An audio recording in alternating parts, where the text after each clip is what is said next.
Welcome everybody to my very messy shop, work in progress, if you will.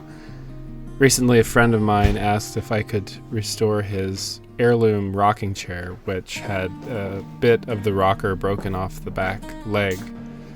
And I kind of retroactively decided to film, and so pardon me while the scenes change and day turns into night quickly, but I'll try to explain a little bit of the groundwork here. You can see that I've already glued it. I don't have any fancy graphics, but I'll try to explain it with these pictures. I basically glued it and waited for it to dry, and then I chiseled out a recess here and milled up a new piece of white oak and then rounded it off to match the curve of the rocker. Again, this was kind of done retroactively, so I don't have any footage of the actual chair piece, but you can kind of see here how the brake was aligned right underneath the, I guess, leg support, which complicated a bit, but we seem to be able to make it work.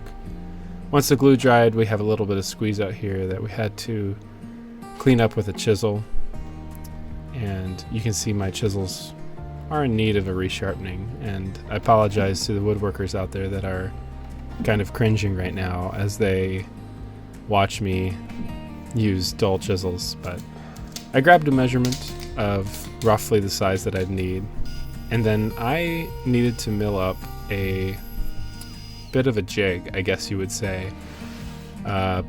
Mobile sled, I guess, or a movable sled.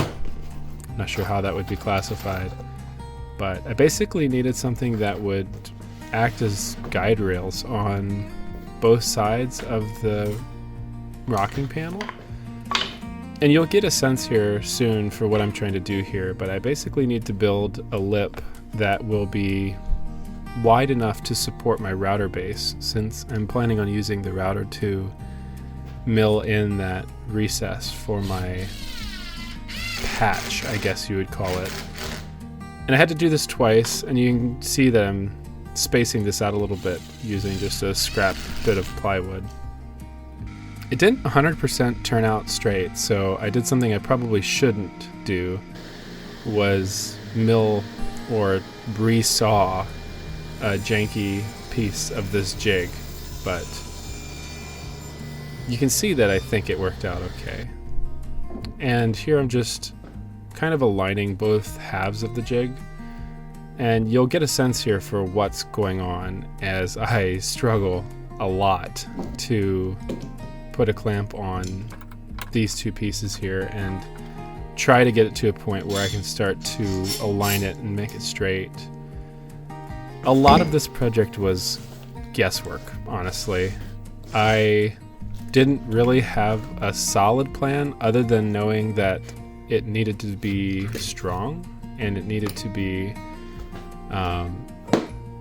hand carved to match the curvature of the finished rocker.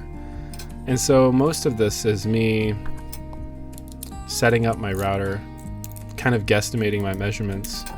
Ultimately, it doesn't really matter here as far as the recess size, but you can see here that I'm testing out the sizing and the feel for this.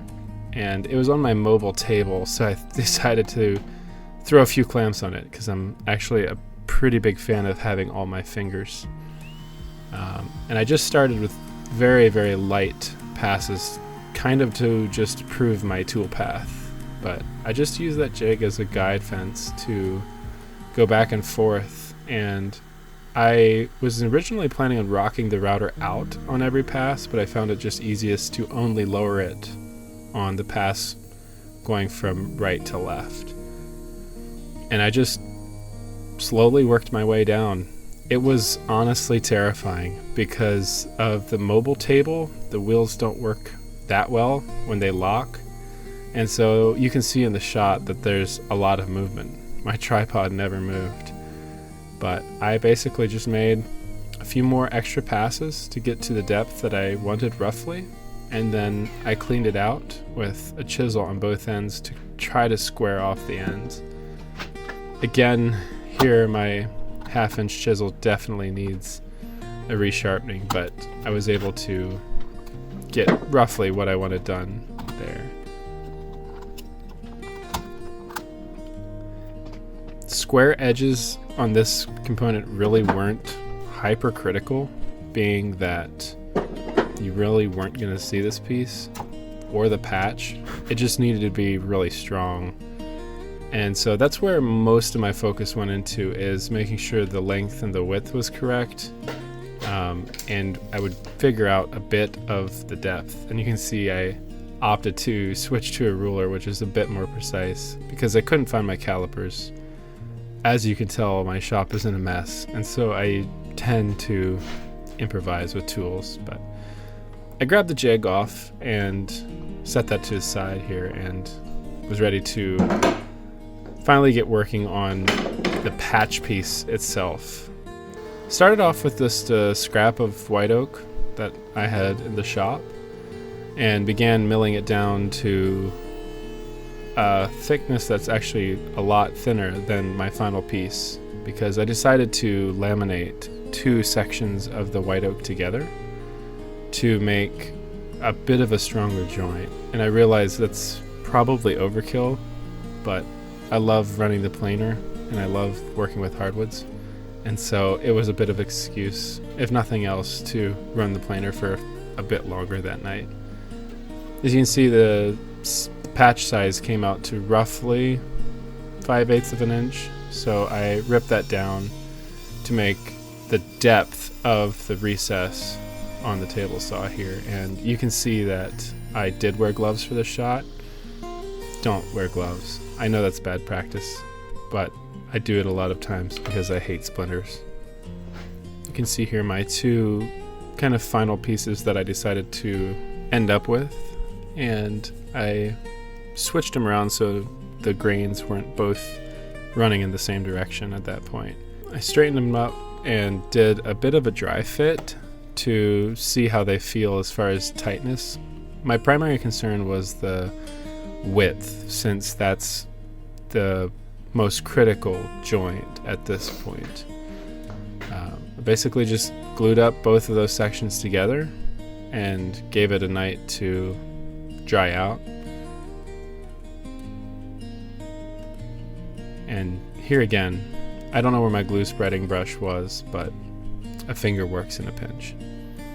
So at this point, I threw a few clamps on the patch piece and set it aside for the night. And here again, you can see clamps don't necessarily work well for me. But once it was dry, I was able to come back, sand it up, and I put just a hint of a bevel on the edges to make it a bit easier to hammer into the recess. I oversized it by a hair. I'm not fancy enough to say it was oversized by a thousandth, but it was oversized by enough that it was a pretty snug fit. And I was really going for a snug fit that would have a lot of pressure in the joint to create that strength with the glue. Here again, it probably got overly technical and could have been simpler, but I enjoyed the process. And I think that's partially the most important part about giving new life to old things. It's about enjoying the process of actually giving life to the old thing instead of getting rid of it or losing the memories than it is to just do it, if that makes any sense. I made sure every angle was covered as thoroughly as I could.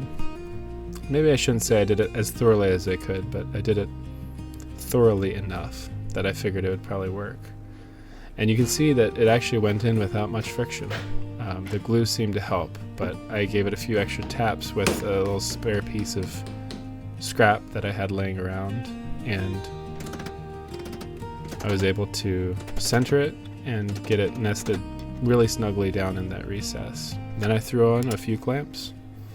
At this point, I'm just trying to get clamping pressure on all angles of the strength joints from the sides, and I was able to get that glued up for the night. The next night I popped the clamps off and it was on to smoothing out the curvature and the rocker at this point. My 3/4 inch chisel is slightly sharper than my other chisels at the time, and so I decided to just grab that, and I realize there's probably easier ways to do this here again, but I love working with hand tools, and it was still really fun to watch the curvature of the rocker come back into form after it had that patch in it, and it looked like, for a second at least, like maybe it wasn't going to be easy to do, but after a bit of chiseling on both ends and knocking down the highest points, I decided to come back with a sander to finish it out. I have excess footage of chisels, at least in part because I just love working with chisels, even if they're dull. I came back to finish up everything with the sander and just really take out any play that would maybe interfere with how the rocker actually rocks, and smooth out some of the hard corners to make so if it would be on a hardwood floor, it wouldn't be denting it or scratching it. Once I got it all smoothed out, that was pretty much it. I threw some stain on it to try to match it. It doesn't match 100%, but I was really happy with how this project ended up. And ultimately, I gave new life to something old, something that would have probably been discarded, and I'd consider that a success. And I don't have footage of it, but it held me, so I know it'll be good for anybody. At this point, all there was left to do was to give it a cleanup and get rid of all the dust that I had generated both in sanding and in the shop while I made jigs and things. And yeah, ultimately, I was really happy with how this project turned out. Thanks for watching.